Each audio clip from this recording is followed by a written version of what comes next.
Thyself is dedicated to the exploration of the most rewarding task an individual can ever embark on, the journey to find oneself. Our intention is to investigate the universal principles that have equipped our species to seek the treasure of all treasures, self-knowledge. With your hosts, Daniel and Eduardo, this is the Know Thyself podcast.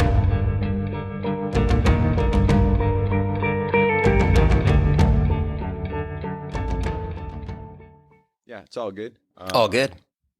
Cool. Welcome to the Know Thyself podcast, then. I'm Eduardo. I'm here with Daniel. Hello.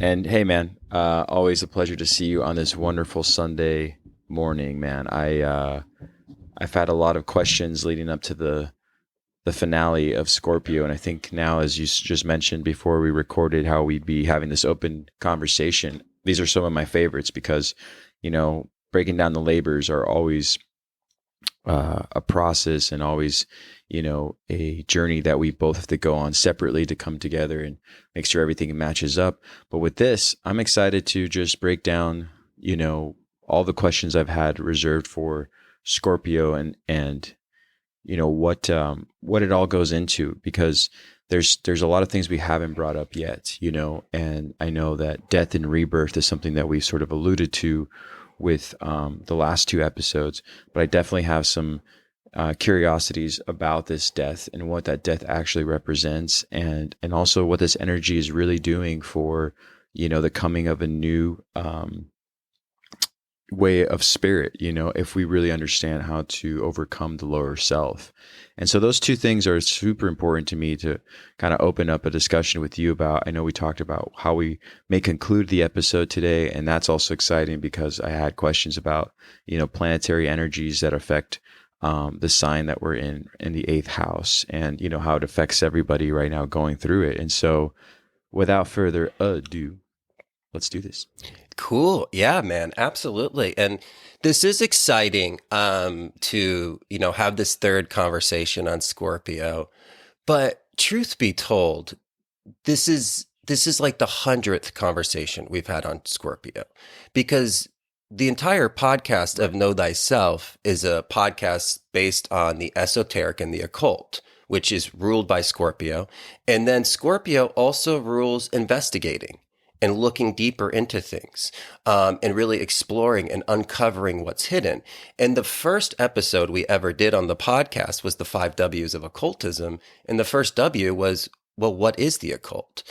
The occult is all the energies beyond the 5 sense reality, you know? And so this is going to be just a continuation of a lot of these conversations, but there's a reason why there was so much excitement when we reached this point, because this is a subject that resonates with each and every one of us. And again, it doesn't matter if you have prominent placements in Scorpio. It's very important to understand, just like all the other 12 zodiac signs. But this is going to be one that really, you know, it's really aligned with kind of all of our pursuits of looking deeper into the self, looking at the shadow, and, you know, furtherly incorporating that into the wholeness of who we are.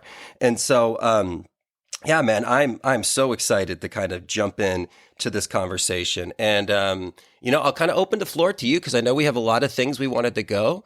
But you're right. These final conversations of the zodiac sign are always more of a organic dialogue. You know, it's my favorite Spanish word I remember learning in Spanish class was charlar. And that's exactly what we do. We kind of chit chat about the sign here. And so I'm excited to jump in and go investigate a little bit deeper into the sign that really craves us to go down that rabbit hole. If it's such a powerful fixed sign that allows us to go deeper and to have this this sort of motive to go down the esoteric or go down the mysteries that are out there and sort of really confront them full force. And it's a constructive energy if you know how to sort of express it, because there's a lot of it, right? So an abundance of this energy that can be felt. But that's something I really wanted to open up right there, is that, you know, the negativity that comes with it is so, you know, that the poison that the tail carries in the scorpion. But that's something that I kind of want to, you know, have a back and forth conversation with you right off the bat, because I know that when we started with the labor and we understood what the labor entailed and how it was going to reveal itself with the 9 heads of the Hydra, but also coming into the subconscious and understanding the shadow self. Again, to people who are so willing to investigate the sign, there's so much to this, this energy and this force, and people, I think, just look at it from the exoteric perspective rather than the esoteric. So the irony that I'm getting at is that you have this energy that is wanting to intrigue your curiosities, as you were just describing, being the investigator, but it also has a deflector in its own way. Again, hypocritically speaking, where you don't want to go that deep. Like some people are not ready to go that deep, but yet it's an intriguing. That's what intrigues me about it. Is, you know what I'm saying? It's kind of like if you're not ready to go and see the shadow self, then it won't present itself to you. And the alignment you must find within this energy is very precise. I know that in the Alice Bailey lectures, they talk about that if you're ready to shed this side of yourself, the disciple must, have a full emotional and physical alignment to the mind as it functions as one unit. But if it doesn't, it can be pretty harsh. It can be, hey, until next time, until you come back around, you'll see, how to make this more tangible. And so I just thought that was a place that I wanted to begin this conversation with Scorpio. Is not so much the negativity that comes with it, but the difficulty of transmuting this energy, even though it's lending itself to you to go there. Mm-hmm. Yeah, absolutely. If that makes sense. Yeah, no, absolutely. And, of course, all of the zodiacs are going to have a dark side that we're not becoming aware of, and it creates those projections that we're talking about. But Scorpio is interesting because it begs for us to see and to go deeper inside of ourselves. And if we don't do that, and if we have a fear, well, that energy is still going to find expression. So what we're going to do is it's just going to be projected outside of us. And all of this destruction is going to happen in our external world. And so there's really no getting away from this energy. It's, once you actually start to make that choice, if I need to look inside to help me understand what's coming and what's creating on the external. And so there's a lot of responsibility comes as we start progressing through the zodiac, and awareness that, hey, I don't really have a choice in this. Like either I change this, or I can continue to see the same cycles and patterns manifesting out in front of me. And that's exactly what we're looking at. What we do with our creative energy. We are from the creators, so we are creators. So we have that creative aspect. Creation is going to happen in the human experience, carrying the soul. We're going to create. Scorpio is going to really ask us, what are you creating? And from what level are your creations getting manifested from? And that's really what will give us a deeper understanding of this sign. And, we spoke about it earlier. Scorpio is 3 signs in one. And I think that's going to be one of the ways to kind of look at this and to explore, because with Scorpio, what we're going to learn as we kind of go up these levels is there's only really one true output of this energy. And it's from the spiritual the spiritual component. It's not from the mental, and it's not from the physical. But we have to live those cycles and patterns and kind of get stuck on that hamster wheel before we actually make that free will choice to start to perceive this from a higher, more, rather than being on the chessboard, becoming the chess master, how we become the master of that energy and not let that energy, rule us, but we rule it. And so we're going to look at this creative component. And, one thing right off the bat, just to kind of clear up maybe some confusion on this topic, Scorpio is always going to be represented by 3 different signs. Now, depending on the mystical school and the ancient teaching, there could be different archetypes that are put into place for those 3 levels.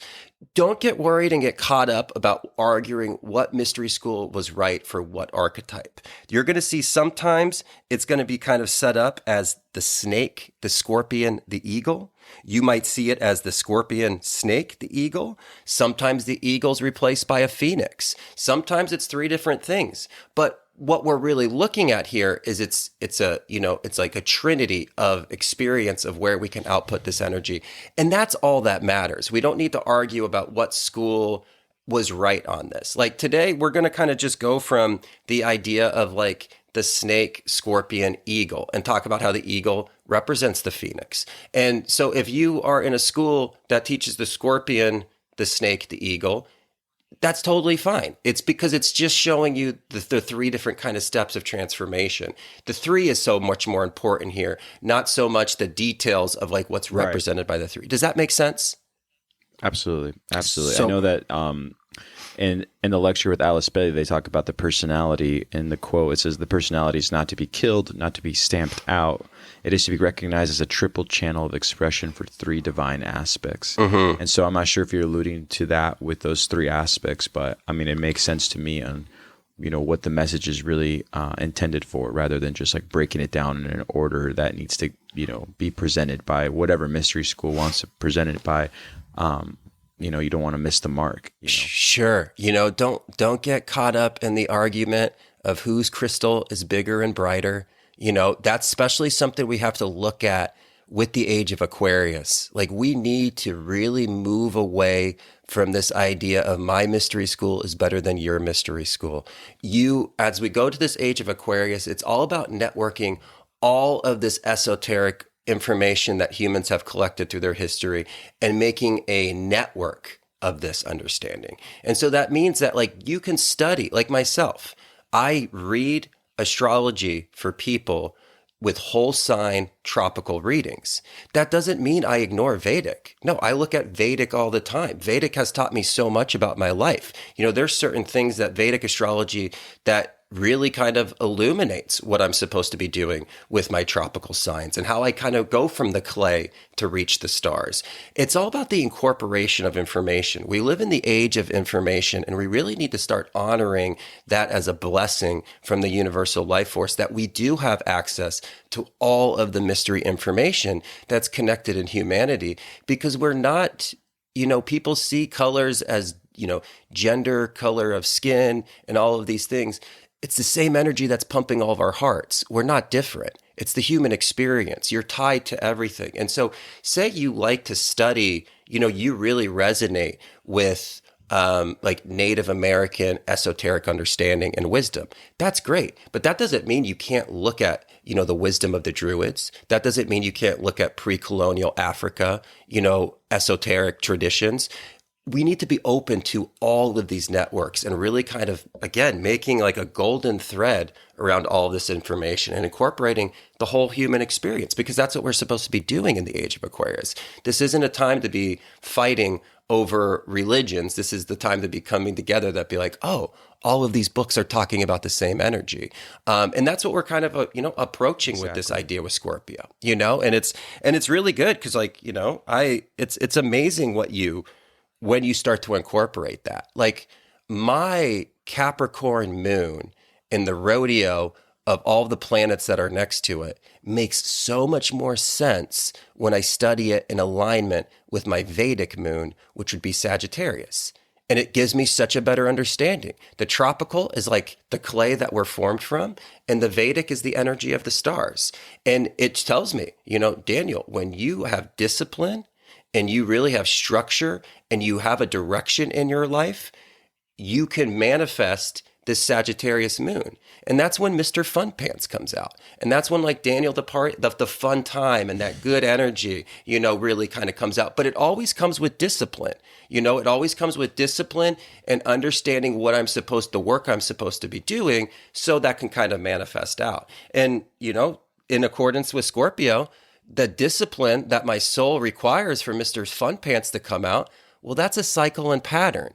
And at certain points, a certain level of discipline served me so I could have that expression. And then as I mature and as I grow and as I go through spiritual evolution, that discipline, that cycle of discipline and that allegiance to that discipline dies and is reborn in a deeper understanding of what discipline is. Like now for Mr. Fun Pants to come out, I have to be spiritually disciplined. Well, in my early years, that wasn't so much required. It was more of the discipline of like my school studies and, I could still do shenanigans, but I couldn't get caught for shenanigans. You know what I mean? Like that was where my discipline kind of came in, but it evolves. This whole process of Scorpio is talking about cycles and patterns, how this evolves and how cycles and patterns are always operating within us. There's no denying it. You know, everything in this moment right now, you and me coming together is the result of a cycle and pattern. You know, everything, it's just collapsing in the moment now. And everything in the future is going to be a result of a cycle and pattern that either we create today or we further keep nurturing through putting energy towards it. And what's so like mystical about this Scorpio is we're not very aware of our cycles and patterns. You know, as we enter Scorpio, we also enter the 8th house. The 4th house, the 8th house, and the 12th house, all dealing with traditional water sign placements and the traditional wheel, all have to do with the dark aspects of our consciousness. In the 4th house, we talked about cycles and patterns that were kind of imposed on us as a child. We didn't have a lot of choices in it, and cycles and patterns that were created that we kind of attached to. And we talk about that as the adult of going back to your inner child and either maybe destroying old cycles and patterns that no longer serve you, or maybe like reconnecting to some that you had to move away from. You know, you might have been told by your art teacher that you weren't talented, so you release that cycle of a creative expression. Well, you need to find that as an adult, as an adult, because that art teacher was a punk. You are a painter. Like you do have expression, but you let one person's personality push you away from that. And so, you know, the 4th house, when we were talking about Cancer, that's the cycles and patterns of early childhood. Well, now what we're doing in Scorpio, this is cycles and patterns as an adult. The ball's in your court now. You can't blame your family. You can't blame your environment. You can't blame like the traumatic upbringing. And not saying that you didn't have a traumatic upbringing, but now the universe is like, well, what are you going to do? Now that you are the creator, now that you are the music maker, what are you going to do? And if we don't do this in an educated, spiritual way, we create destruction in our lives. You know, we create habits, we create dependency, addictions, all of the things that can kind of come from this when we're not actually aligning ourselves with the true use of this energy. And so the 8th house is a dark part of our brain. You know, humans are very robotic. You know, there's a reason why our phones are called androids, because we do get in a robotic process. And now there's certain things that's great for, not for your spiritual development to get kind of caught into a loop. And that's what we're really going to be kind of looking at today, with the 3 levels. And so, you know, that's what we're going to kind of continue this discussion with. But does that make sense with the idea of cycles and patterns and how they're different in the 8th house from the 4th house cycles and patterns? Absolutely, man. I mean, to my understanding, and it kind of segues us into a little more about death and rebirth. You know, that is the death that we have been trying to unfold, is the cycle and pattern. Once it's recognized, it must die to evolve into, you know, the room you've made to be into that higher self, that higher Christ consciousness, as it's said, and evolve away from the lower self. But it's so hard, the distinction between the two. I think that the black and white definition of a lower self and higher self, I think is so much more complex based on these cycles and patterns you're describing. Because you're right, we can crystallize, as it's said, or carry the weight of what someone might have told us in the past of our younger selves, what we could or could not do with that self-expression. But really, at some point, you must free yourself from the idea that also trapped you into not making any progress. And I think that's where death really comes in. That's the death that you should celebrate, is the death that you have separated, or at least, severed in a way that the lower self does not pertain to the higher self. They are not evolving together. They're just, it's ready to be shed, and it's up to you on how to, get rid of that weight that is carrying you down. And so that's something I think, I don't know if our listeners were, unaware of this death and rebirth that we were talking about, but most of the people that listen to this, newcomers or old, are far more intelligent than me. I can say that because they completely understand this information, because they're intrigued by this information, and being intrigued by this information has already put you on a path to want to not only evolve for yourself, but also let go of that lower self that maybe not serves us any purpose. And so I know I don't have to clearly make that distinction between that death and rebirth, but for me, it was definitely a process to sort of understand, it's like, is this my time? Or is it always happening, and how is it happening? What is this Scorpio energy really trying to teach me? Mm-hmm. Am I supposed to run away from this energy and abstain myself from all the temptations that are out there and then just wait for it to pass? Or am I supposed to acknowledge all the temptations and know which ones serve me a purpose and which ones don't, and which ones do I let die and which ones do I maybe allow to show me a new pattern, with those cycles? Absolutely. Sure. And this is like a multi-step process too, because, we kill a lot of patterns and then we don't divert that energy into something that's nurturing for our soul. And the pattern just takes another form. That's like the idea of somebody who like quits cigarettes. That's great. That's a healthy choice for your body.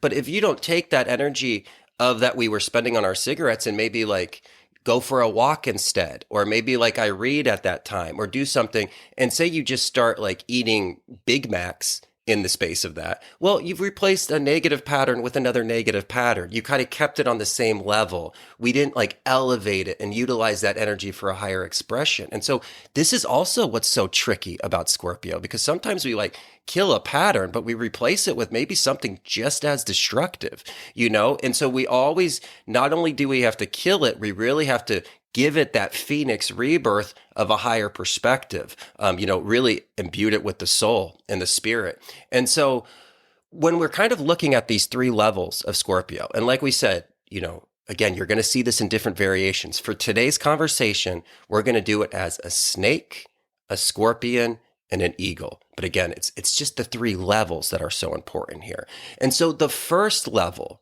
which is the snake in this conversation, this is the idea of understanding cycles and patterns in the physical five sense reality. Okay. This is why people give Scorpio a bad name. This is why when some people hear Scorpio, they're like, oh, Scorpio, and they spit on the ground, because we've all been kind of dealt with the snake oil salesman before. So this is the idea of Scorpios. Scorpios can perceive cycles and patterns. It's just something that comes natural to them. Not only is English their first language because symbolism is their really true language, but cycles and patterns is just something that they see. The Scorpio rising baby understood the connection that when it was hungry, it would cry and the mother would come over and give it milk and satisfy that hunger. They saw that cycle and pattern and they picked up on it very quickly. Where me as a Cancer rising, I was just crying. I was just crying to cry. Like I didn't even see the connection of that cycle and pattern as quickly as the Scorpio would. Scorpios perceive cycles and patterns, and that's very important because, again, everything in this moment is the result of a cycle and pattern, whether we put it into place or something else in our universe did.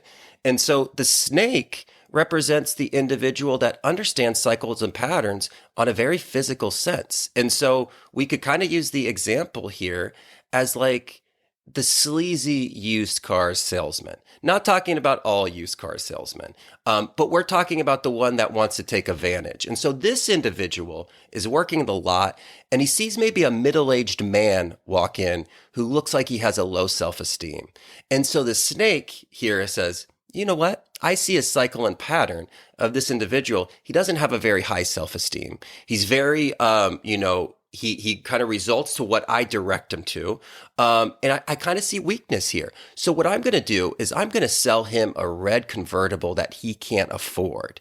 But because I'm going to try to feel an emptiness in him. I'm not really interested in feeling the emptiness in him. This is actually going to cause problems, but it's going to come back for me because I'm going to get a commission from this. So what's good for me is good for me. So the Scorpio, again, and he's really good at this, and they're really good at talking at cycles and patterns and filling the voids and understanding what you're thinking inside your head, that they can really kind of create this. Now, not all Scorpios operate on this lower aspect. Most of them don't. But the thing is we've all had an experience where somebody's kind of deceived us before, and it makes a huge impression on our consciousness. And so this is why people do have a tough energy, but most Scorpions don't Scorpios operate from this lowest physical version. Most of them are going to operate in the second version. And the second version is the idea of understanding cycles and patterns on the mental landscape. Okay. And so what we have here with the Scorpion is it's a little bit more agile of a predator than the snake. It's not just stuck into the ground. It has to slither on the ground. The Scorpio can climb up walls. It's got this kind of this awareness and everything about it. But the problem with the Scorpio is the Scorpio represents the idea of like mentally understanding cycles and patterns and trying to solve cycles and patterns from the mental perspective. And so what we find with the Scorpio though is the Scorpio like senses heat. And so when we do get into like a situation of anger or we're scared, the Scorpion usually stings itself when it's scared, and it actually stings its own back. So the Scorpion's biggest predator most of the time is itself.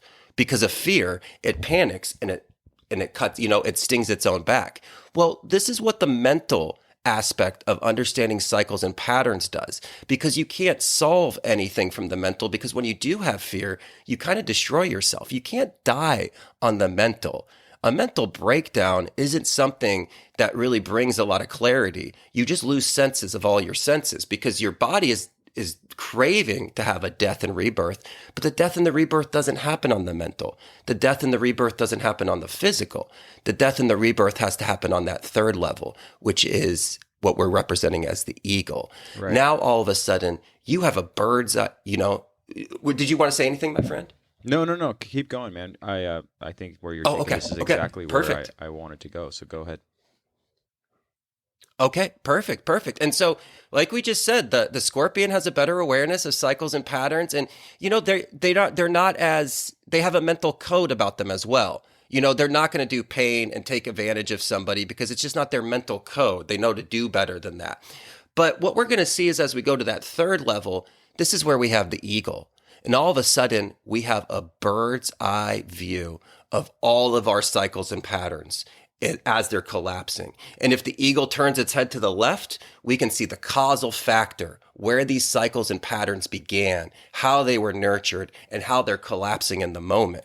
And then if the eagle looks to the right, it could see the potential occurrences and manifestations that these cycles and patterns that are processing and unfolding and being nurtured and created will bring to us into the future. And so it has a bird's eye view of the cycles and patterns. It spiritualizes it. It gets that higher perspective. So we have a chess master's awareness of the board rather than just being a pawn of this energy and not knowing what's even moving us. Well, now we see the source of it.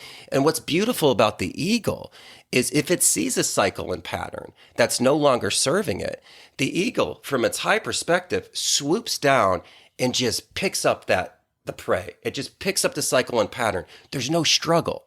When the Scorpion sees a cycle and pattern, it's a ground to ground fight and a bunch of dust comes up in the air. And we don't know if the pattern survived or the Scorpion survived until the dust settles. And even if the Scorpion was successful, it's damaged. It can't continue the journey. It's like limping for the rest of it. Well, because it's not to operate that way we want to hunt our cycles and patterns. It doesn't need to be a hand-to-hand, round by round boxing match. No, we take it from the higher perspective that the eagle shows us. And it really allows us to swoop down and change those cycles and patterns with as little disturbance and occurrence in the physical. Like when a bird sweeps down and takes its prey, if you're not watching it and you look away, you're like, what happened? That happened so quickly. It was so swift. Well, that's what this higher perspective does.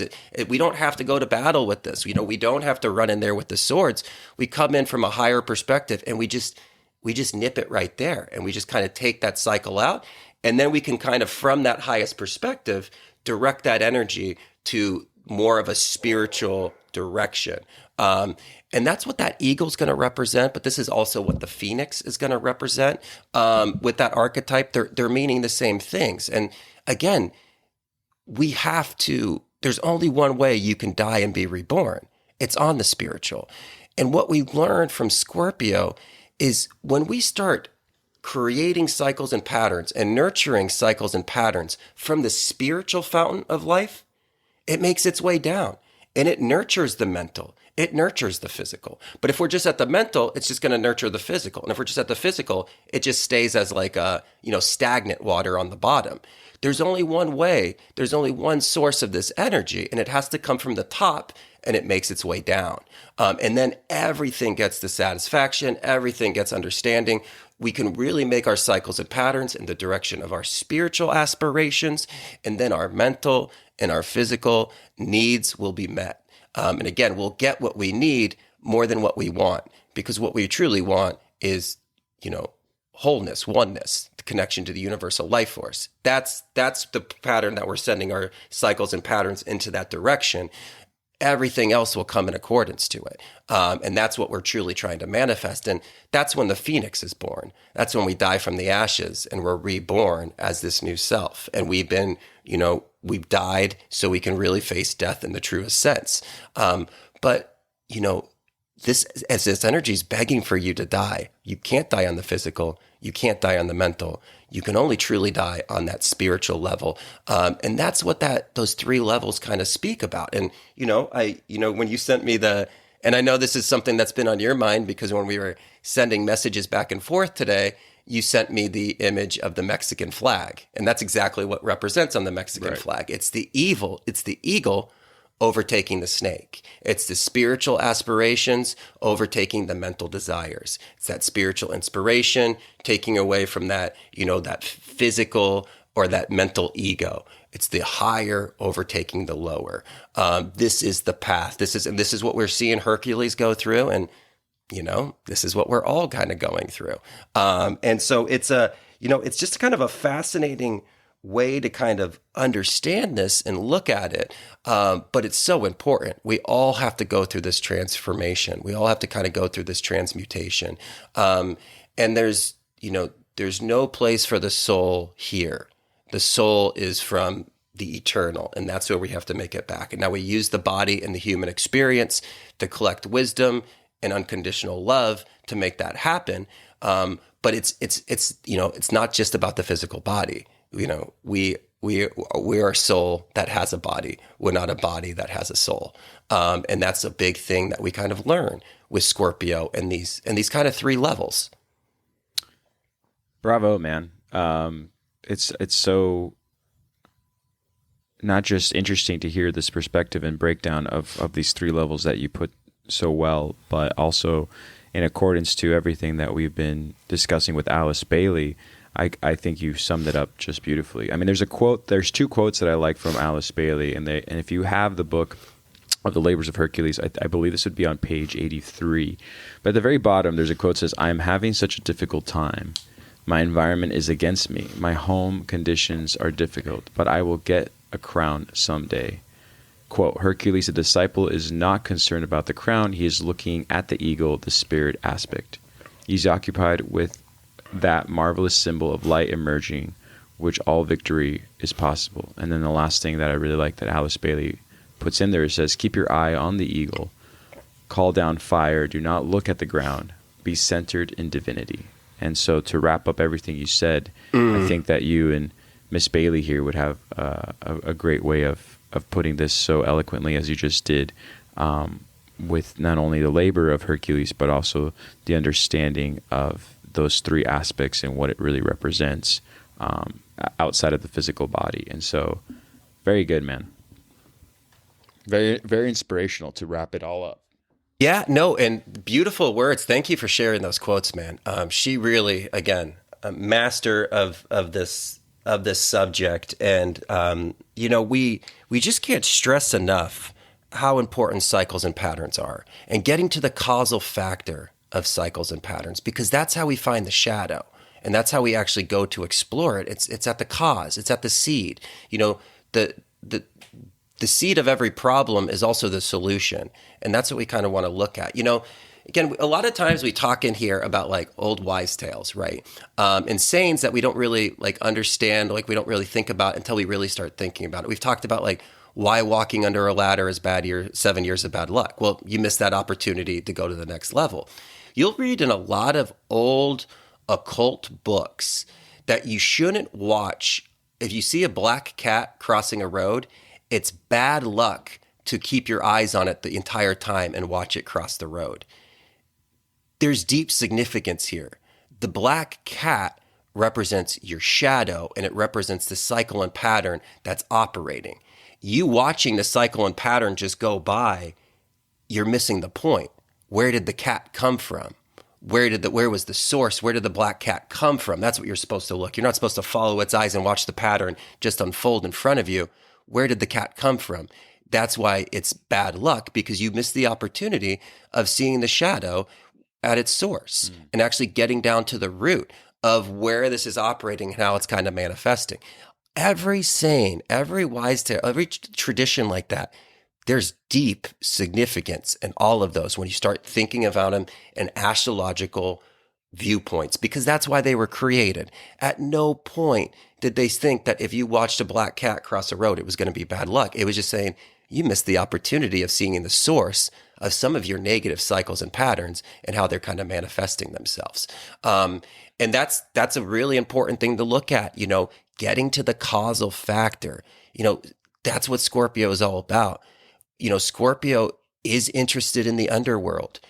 Scorpio, the Scorpio is who enters the cave, with like confidence, and it's a different kind of warrior. It's not the same warrior that we kind of saw with Mars. It's kind of a different kind of expression. Well, and so, I think, Scorpio is, yes. Oh, no, so what I was going to say, I didn't mean to cut you off, but you just said just sort of like, what intrigued me about it is, we talk about the sensitive environment or the intensity of Scorpio, but also when you talk about all the things that, especially with this, in regards to the black cat going by and just, not knowing where the source comes from, this energy is giving you this opportunity to seek that spiritual regeneration that I was talking about, that basically wanting to go deeper with the energies that influence it. And those energies, if you're ready to talk about it, is something also I had questions about, those energies that are influenced by those two planets. You just talked about Mars, and there's also Pluto. And I want to hear a little bit about that, or as much as you want to go about it. But I think it's interesting that, you need that energy for transformation. But you need that aggression as well from Mars to help you kind of complete this journey of what's going on from where the cat is actually crossing the road, where the shadow self is actually coming from. Like you are giving this, you've been given this, not this power, but this ability to actually go deeper to find out the source and the causal effect of that source. Rather than just letting it go by and just saying, oh, look at me. I can acknowledge that there it goes. It's going right past me. It's like, that's great, but that's just like, that's not where it starts. You know what I mean? That's where it just sort of passes by you. Sure. And so I thought that was a great, absolutely. I haven't even heard that before, man. So that was the first time I've heard that with regards to a black cat and that interpretation of that. So that's super fitting, And it's going to be really interesting because you spoke about the two ruling planets, and truly, the traditional ruling planet was Mars of Scorpio. And then in more modern astrology, it's been ruled by Pluto. And that was a great discovery when we finally discovered Pluto, because it gave us a really deeper understanding of not only the sign, but how this energy operates in us, especially generationally. And we're going to get into that. But we do kind of have to become like a warrior on the emotional plane of taking a stand against, I'm no longer going to allow my lower emotional desires to create my life for me. I'm going to take a charge of this. I have to implant the will. I really have to activate the will to overcome these cycles and patterns, because again, these are dark parts of our consciousness. This is something that not only is it difficult to find, it's also very scary when we find it. And so there's a lot of stuff, there's a lot of things that we have to do to transmute and actually bring in that healing energy as Scorpio. It's so interesting. Scorpio is the sign of death, but it's also the sign of the healer. The best healers come from Scorpio, because healers have to understand the cause of the problem. So they have to investigate and they have to go deeper into a subject. And that's what makes healers so great and amazing. And that's all different kinds of healers. That could be a spiritual shaman, medicine woman, to your doctor. It's all the same kind of energy. They're trying to do a diagnosis. They're going through knowledge. To go through, gnosis, knowledge, go through knowledge to get the solution. And so they go through the idea of what is the causal factor of this problem. And that's the best healer, not the person who just like hits you with like a Winnie the Pooh Band-Aid and sends you on your way. You got to get to the causal factor. And that's really what that Scorpio, like, yearns for us to understand. It like begs for us to understand what's hidden inside of us. And it will keep bringing it to the external world. It will keep bringing us through the fires of hell. It will keep destroying us with the emotional waters of life if we don't, dive down into its depths. Even as a culture, we have explored the top of the ocean. We know where the oceans are. We have no idea what's going on below them, past a couple miles, even with the idea of like our Earth. Like we get this idea. And again, I'm not trying to make anybody upset. I've never been to the center of the earth. I don't know what's there. But we've only drilled, I think, 9 miles deep into the surface of the earth. But we have all of these posters as children telling us all the various layers that it comes to until you get to the core. And this very much might be the case. I don't know. I've never been to the center of the earth. But there's this idea of like, Scorpio is like, well, how the hell do you know that?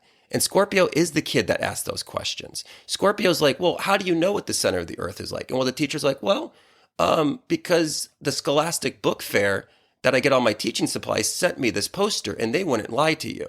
And then you get later as a Scorpio and you're like, bullshit, everybody's been lying to me. Like Scorpios are the investigators. They ask the best questions. They're the ones in in Sunday school that are asking the questions that are making the teacher really nervous because they're looking at it deeper than the teacher did. The teacher bought the surface level. She bought the surface level of the ocean. And this Scorpio is Scuba Steve, and he's going really, really deep, and he's really trying to get to the essence of that. Well, that's what this energy is going to represent, is like the depthness of this. And it's kind of like the idea is like you study Scorpio with Mars, it's like the surface of this energy. And then Pluto, the esoteric, well, that's the deepest of the rabbit holes right there. Pluto is represented in mythology by Hades. It's the lord of the underworld. And we are called to become the lord of the underworld and to understand that our demons that are unincorporated have the potential to be angels. The sinner can become a saint with transmutation, And so Pluto is really asking for us to gain command of our shadow and to explore it. And we do that, again, through death and rebirths. And Pluto brings that idea. And wherever Pluto is, because it's the planet that rules Scorpio, it really calls for the deepest significance in that area of life. And so like whatever area of life, whatever house you find Pluto in, you're going to have to look at that life through a spiritual lens. Like we kind of spoke about it in when we were talking about Taurus. But we were talking about Taurus and we were talking about the second house and how it deeply more represents security. But if you read it in like a traditional, like more of your like run-of-the-mill astrology book, it's going to say possessions. Right. Well, what it's saying there is like if you have Pluto in the second house, you can't buy a car to compete with the Joneses. You can't. Because if you buy a car just to compete with your neighbor, Pluto's going to either repo that car, make that car a lemon, or every time you're like shutting your garage and you're looking at that car, you'll be like, I hate that freaking car. Like it will do that for us. Like if we don't have a spiritual connection to our possessions, it will take them away. Pluto has no problem burning everything to the ground because Pluto knows everything's going to turn to dust anyways. And you just allow it to do it. Pluto in your 10th house of career, if you don't have like a deep connection that this cycle and pattern of your career is fulfilling you in the deepest possible way, Pluto will burn down your 9-to-5 office building. Like it just doesn't care. It will get you fired for stupid reasons. Like it wants you to see the deeper cycles and patterns of your life. And so Pluto represents very similar energy as Scorpio. Cycles and patterns, the understanding of death, secrets, what is hidden. We talked about it earlier with the occult, but Scorpio is also secrets. And what's the greatest secret in life? What happens when you die? That's why it rules death. We don't know. Now, we can, through mystical understanding and connecting to our higher selves, we can be instructed. but we truly don't know. That's a secret that we have to uncover, and we won't know fully until we fully experience it. But it's the ultimate secret, and this is also why death is hidden from us. This is why we bury our dead. We don't see them. Like, we don't just see the dead on the streets. Like, they're always buried and they're put into a place, or they're cremated. They have to be hidden from us. It's because like that aspect of consciousness of the mystery of death almost has to be hidden for us. So we kind of continue on this path of exploring what does come from death. And that's why we're asked to do it, so we can be more comfortable with the ultimate test, which will be, like we were saying last time, when that Father Time comes and whispers our name to us. And so, this this energy with, Mars and Pluto, especially Pluto. Pluto is, I wanted to say, and we were just running through these numbers, and I knew it's every 20 years Pluto goes into a new sign. Right. So I believe it's for like one rotation around the sun, it's 248 years for the planet Pluto. And so we were kind of talking about this before, how, Pluto moves signs every 20 years.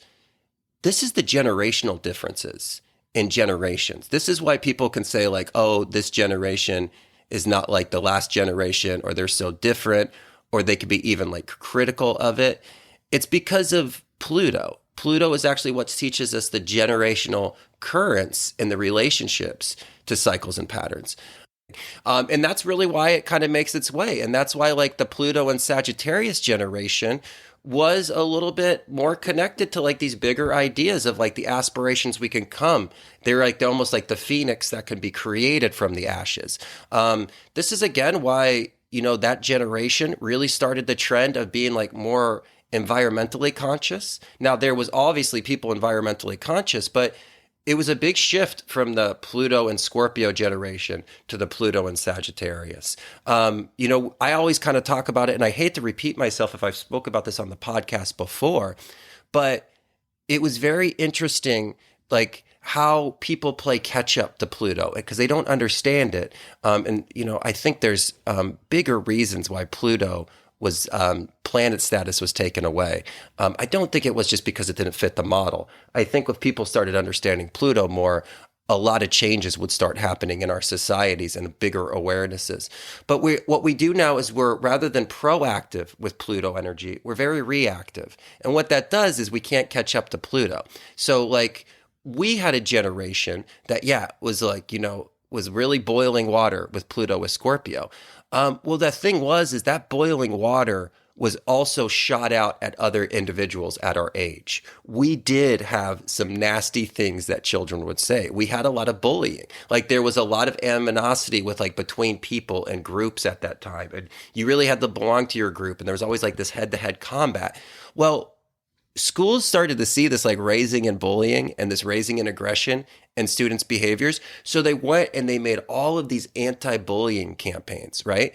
And they were able to roll them out just in time for that transition for the Pluto and Sagittarius kids. And I was a school teacher. I got to watch this happen. We would be on like a 3-day bully conferencing for like anti-bullying. And like the star jock football player would like stand up and be like, can you just tell me who the bully is? Because I'll beat him up. But there's no bullies here. Like, we're not doing any of this stuff that you're all telling us that we're doing. They're like, no, we're accepting. We don't care that the video game kids want to play their video games. Let them play video games. If those kids want to play Magic cards, let them play Magic cards. They had a bigger overarching philosophy where for us, it was like if you were different, we had to like see who was better. Where they were like, they were more evolved on it. And they were the ones that would be like, oh, like if plastic forks are going to be bad for the environment, I don't need them. They were really kind of great at that. Now they don't see cycles and patterns as good as the Pluto and Scorpio generation does. But we don't balance ourselves as good as the Libra and Pluto generation did. And we don't go through, when we go through evolution and spiritual rebirth, we don't come out with a more balanced way like the Libras do. So everybody's going to have their unique characteristic that they bring to the evolution of human consciousness. But being aware of where you are there and understanding that energy is really key for like the generational goals of that collective consciousness that took its breath at the first time. Like one other explanation of this, if you're denying or you're doubting what I'm saying, just look up commercials, especially kids commercials in the 1990s, when this Pluto and Scorpio generation was coming of age to watch the television when they were like 4 to 12 years old. Watch how weird they are. They are really interesting. They're so different than all of the other generations commercials that came because they target the Pluto. Marketers understand this energy. Again, JP Morgan said it best. Millionaires don't believe in astrology, billionaires do. This is something that's known. They discredit this because then they could use it against us. But when we become aware, we go from being reactive to proactive. And that's what we really kind of see. But it's a fascinating thing to see how they speak to the new generation of where Pluto is. And you can really gain a lot of understanding of why generations go through their trends, why one generation was okay, with beepers and cars, and then the other generation wanted to like push all that away, and they wanted nothing to do with the 9 to 5 work week or the idea of working at one company forever. It's a generational, it's a Pluto thing, and it's deep inside of our psyche. It regulates and directs our desires in different directions so the universal consciousness can continue its evolution of unfoldment. Awesome. I think you explain a very micro effect in a macro sense, but a micro effect of this Kali Yuga energy that we've talked about before. But I agree with some of the experiences that you and I've had. I was very self-aware of what was happening with a destructive pattern of traditions that didn't serve at least my perspective, and more so in regards to like maybe the tradition of the 9 to 5 or being a valedictorian of your school or making the dean's list, whatever it might be. Like I remember during that time, and you remember this version of me, this is like right after the veil was pulled from me, when I was about 12 to 14 years old. I realized, what I was living in no longer had its purpose and no longer had its influence on me. But rather than just walking away or standing by it, I also poked at it and picked at it. And I know people like my own family, my own father, my own grandfather were like, why is he so adamant about taking this apart? I could maybe understand if he doesn't agree with a traditional way of going about this path, but he also wants to destroy it. And at that age, being a young adolescent, individual with a lot of energy to express, I didn't even recognize why I was needing to take it apart. But it was necessary to take it apart, and then eventually having a new generation rebuild it with comfort and ease that is able to, show you why you even decided to take it apart. You know what I'm saying? So like the 9 to 5 is one thing where people are like, I don't understand why these people don't just want to enjoy this position that they've been given, stay comfortable in the position that they're given. The room is air conditioned. They have benefits. They have a 401k, and at the end they'll live a very comfortable life in retirement. And they would literally be surprised as to why we were so unwilling to adapt to that. But now I think there's sort of, it's kind of rebalanced itself out where there's a better way of going about it without having to be so destructive. So I do agree that generational period that we were in, we were like, no, this form of doing things needs to kind of be taken apart and reassembled. But I think understanding the reassemble portion of it all is where you can really reap the benefits of that destruction or that destructional period. So I think it's very fascinating, man, with this, especially with Pluto. Well, Pluto and Scorpio teaches you, destruction so you're not ultimately destroyed. And so little destruction, so your complete annihilation does not happen.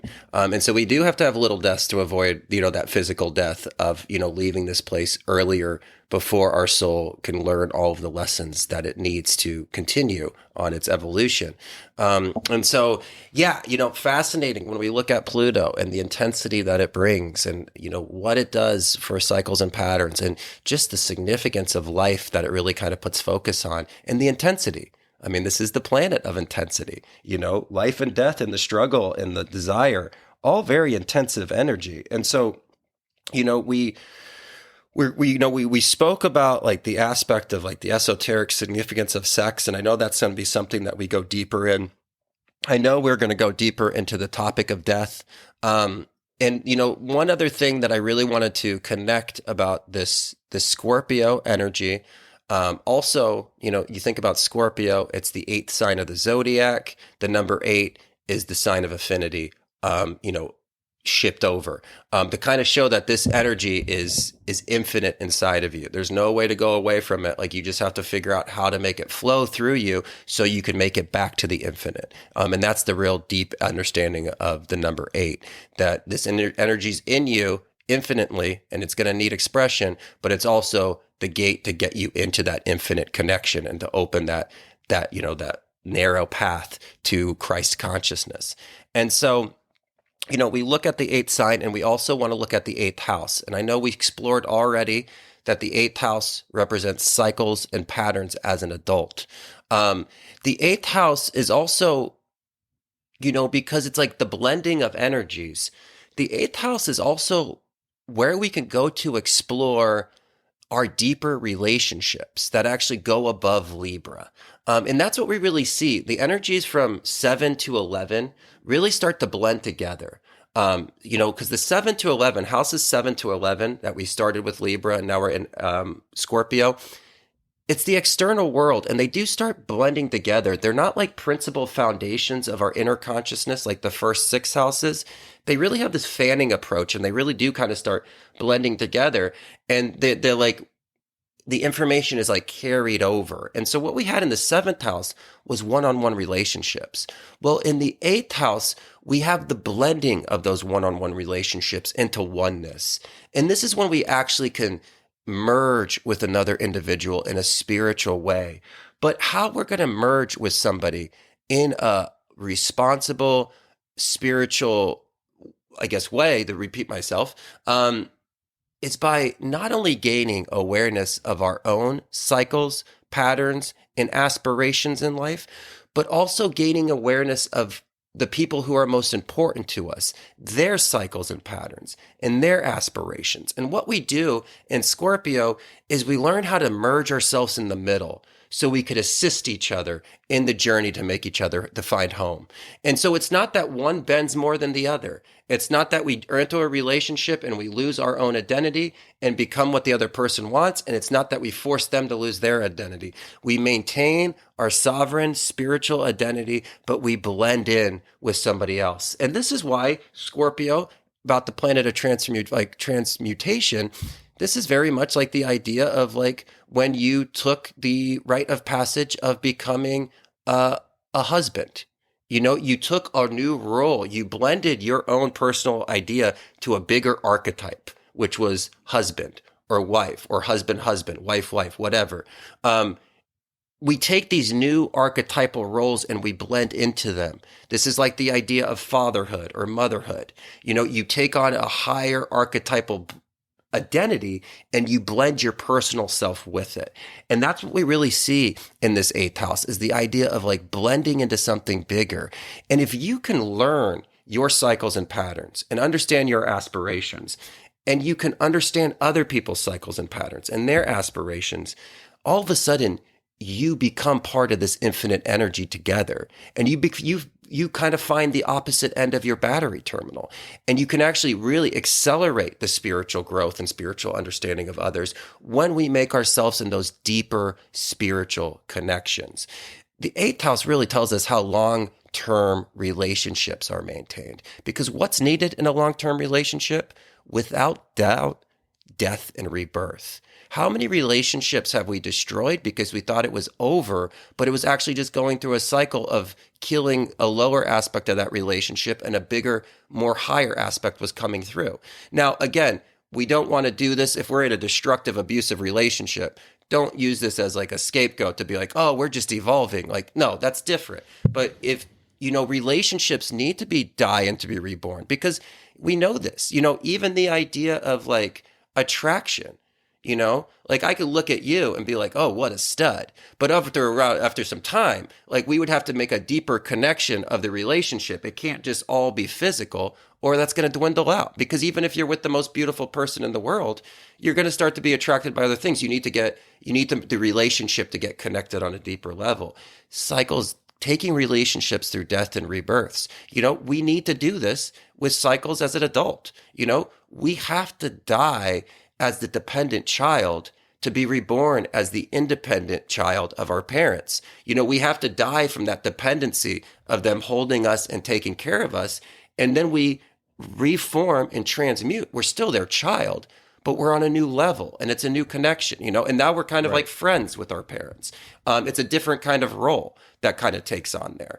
We always have to die and be reborn with cycles. And again, cycles doesn't always mean that they were always negative. You know, it's again, like at one time, I used to carry around a bottle and a blankie. That really served me. That's not going to serve me as much when I'm 25 at the office, carrying around a bottle and a blankie. You know, people will be like, that wasn't a bad pattern, but you holding on to it, now it's become destructive. And so the eighth house really looks at that and asks us in relationships, you know, how do I blend with somebody? You know, because how many of us too have a strong spiritual identity, and then we go into a relationship and we start like molding to the person who we're in a relationship. And that's fine if you learn good characteristics, but so many of us lose who we were before we went into the relationship. And then it breaks up because the person is like, I didn't want to date myself. I wanted to date you. But as we got into the relationship, you blended into me. And all of a sudden I was dating myself. That's not what attracted me in the first place. I didn't see you, and that reminded me of me. I saw you in your spiritual essence, and it attracted me. And I needed you to maintain it. We have a responsibility to maintain our spiritual identity to the people we love, because that's what attracted them to us in the first place. It wasn't us, you know, being at their beck and call and completely bending over for them. We have to maintain that and create that foundation so we can survive the death and rebirths together. And so the eighth house really teaches us deeper about how we make spiritual connections with people and how we could actually use another soul to be a generator of energy as we climb up that ladder. Awesome, man. I think that's a great way to conclude, Scorpio, because, you know, so many of the things I know that we can talk about in regards to the eighth house, we've already sort of covered. And I know we're going to go, you know, deeper into that as we unfold Sagittarius, and we'll talk about, you know, what the ninth house represents. But what I really would take away from some of the things you're saying in this regards of death and rebirth with Scorpio is, you know, it takes a heavy dose of this energy in order to rise and be a lighter version of yourself. And I think that that's where we must not fear, you know, because the weight of a tough conversation is not easy, but it's necessary to be a good friend. You know what I mean? So like we avoid those conflicts because we think, oh, this is too heavy or this is too dark, but we must go to these places in order to come out as that eagle that we talked about and seeing things from a very much higher perspective.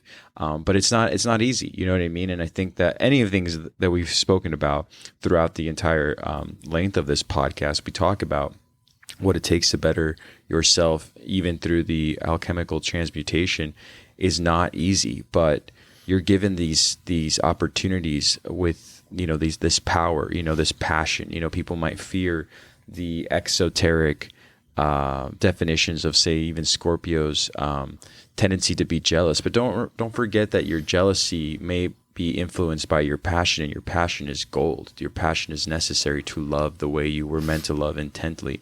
And so punishing yourself or being so harsh on yourself in this era of Scorpio is not the way to get through it. It's a way to recognize that from that extreme place that it's coming from, there's also something that is going to be fulfilled authentically. You know what I'm saying? And so, again, I don't want to continue adding to everything you just said for the listeners, so I don't reiterate, because what you said was just like right on the money, my friend. I always love to hear your perspective, because I don't know if people assume as they listen to these podcast episodes that we're having these conversations over a pint in some pub, which I can't wait to do with you, man. I mean, it's like the only time I really feel like once we sit across from one another, we can open the floor, and I'm sure that the walls that surround us would be like, what are these guys going off about? But here on these episodes, at least they're in segments, and so I think that's what's gold about what I can do with you is I wait long enough to hear these perspectives, and then when I finally do, it's almost like I don't even know what to say or if I should even contribute, because just listening to what your perspective on such an intense topic is coming from you is enough for me to say again and again, well said. You know what I mean? And so thank you, my friend. I really do appreciate the time we spend here unfolding this. Yeah. And so anything else you want to add to it? I'm not trying to conclude this, man. I just wanted to know if there's anything else that we're not covering here through as we wrap up the 8th house and these 3 sections that we've done so wonderfully with, if I may say so myself, with... Yeah, no, absolutely, man. And, I can't wait to share space with you. Spring break, no parents with Eduardo and Daniel. Yeah, that's going to be so much shenanigans, and I can't wait for those conversations. And, and so really, really excited. And again, I enjoy sharing space with, everybody in this community, and I know you do as well. And, what we do learn with Scorpio is, there is a lot of heaviness, and there can be pain that we carry through this life. But, actually a really wise thing I saw really sums this up. And it actually came from an individual that I think is much more wise than the media wants you to believe. And this was just a little roll clip I saw from a Shia LaBeouf. Is that his name? Is that the actor who was in... really good actor. I know him from Even Stevens way back in the day, which when he was a kid, I was like, that kid is money. Yeah, he's so funny, but he's a really successful actor. But I know he's very much like kind of stepped away from this, but he had a great quote, that I just want to end this with today. And he's been through a lot, I've known his, he had a kind of a unique father who was really pushing him in the show business and stuff. Saw his crazy talent, but he really has kind of been through a lot and a lot of evolution. And he said a really beautiful quote. And he said, it's all going to be okay in the end. And if it's not okay, well, it's not the end. And I think we need to understand that. We are going, as we go through the spiritual journey, we need to know that, peace and full understanding, everything when we make it to the end of this oneness is going to make sense. And if it doesn't make sense yet, well, it's just not the end. And we're still going through the process. We're still going through those cycles. But think about the pain that we used to have, that we have had peace with, and now we've learned to love through it. And that cycle ended. We learned the understanding. And so if it still hurts, it's just not the end. Right. Because in the end, all will be kind of known and all will be understood if we continue on this spiritual path of the alchemist who's always trying to make their way back from which we came. And so I saw that. I loved it. So high five to him for sharing that, because I thought that was a really powerful quote. And it's definitely going to be something. I thought you were going to talk about him just saying, just do it. I always really related to that. He has that passionate rant that he has. I don't know where you can find it, but it really resonated with me because it's how I felt to approach a lot of people, where I'm like, don't worry about this, don't worry about that, just do it, just do it. You don't need the permission from anyone. I think he's always been very connected, even as a child, and I think that's why we were all able to relate to him. Sure, man. Even Stevens, which was so great, man, just full of shenanigans. I can't believe we're concluding with Shia LaBeouf, but shout out to Shia LaBeouf for sure. If you hear this, your passionate rants definitely have reached a whole generation with clarity. Absolutely, man. So, yeah. Well, love it, dude. I love everything that we were able to open up on the floor today, including Shia LaBeouf. Shout out to my fellow Gemini there.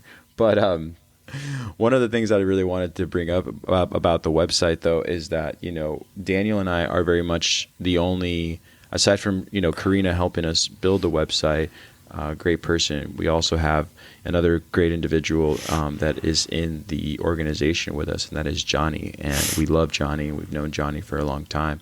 But one of the things that I wanted to mention is, this is Daniel and I doing the work that you see and listen to, weekly or monthly. And so we, once again, I know I don't have to say this, but we're so thankful for your patience. We have a lot that we want to continue to express. We want a lot to want to contribute. There's a lot of things that we have spoken about wanting to put together, but it is just us. And as we unfold our own experiences and our own studies with this information, you can kind of see and feel how we're shifting with you. You know what I mean? I appreciate that a lot as the year is almost coming to its end here, and we will be jumping into a new season. I think we're like 110 episodes in or something like that. So it's crazy to think, man. It's such an honor. But Scorpio has definitely been for me something that I want to discuss more about in the future. And I know we're not done there. So just has been really exciting. So thank you again to everyone and to all the members of the website. If you haven't been to the website, you can see a lot of fun things there at knowthyselfpodcast.org. If you want to be a member, you can sign up. And if you want to just continue listening to these episodes, by all means, we're very grateful. So grateful. And beautiful words, my friend. And so, like they say on that podcast, until next time. It's like they say, until next time.